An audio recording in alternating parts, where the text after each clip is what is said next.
«Кедр» недавно отметил свое 35-летие. В каждом заезде здесь отдыхает 120 человек, а для людей с ограниченными возможностями в санатории разработан реабилитационный курс.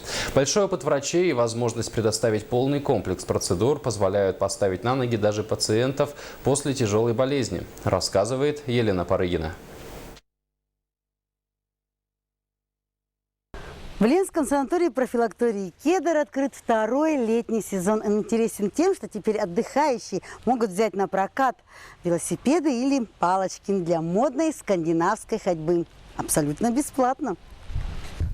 Это так здорово! С ветерком промчаться по набережной на велосипеде. Ограничений нет ни по возрасту, ни по времени. Катайся на здоровье, только не сломай. Предпочитаешь ходьбу, не отставая от моды? Физинструктор Надежда Быкова научит скандинавской или финской ходьбе.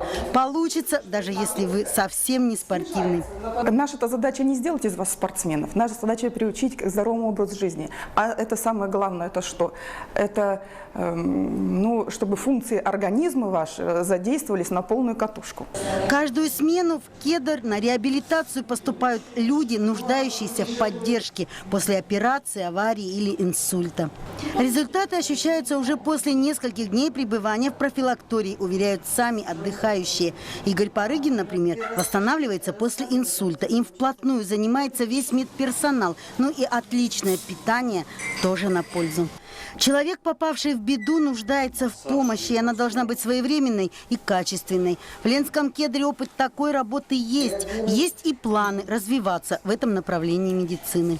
У нас есть и база для этого, и все кабинеты, и оборудование, которое у нас на данный момент имеется. Мы это можем делать, да. И стараемся дальше работать в этом направлении. У вас будет и обучение, и специальные палаты для удобства таких больных. Да, конечно, будут и палаты, и обучение именно по этой профпатологии, по реабилитации, по неврологии. И будут новое оборудование именно в этом направлении. А еще в планах создание детских и взрослых групп для выполнения оздоровительных и общеукрепляющих упражнений. Физкультурный кабинет к 35-летию санатория получил в качестве подарков от предприятий компаний новое спортоборудование. Поэтому любые планы по плечу.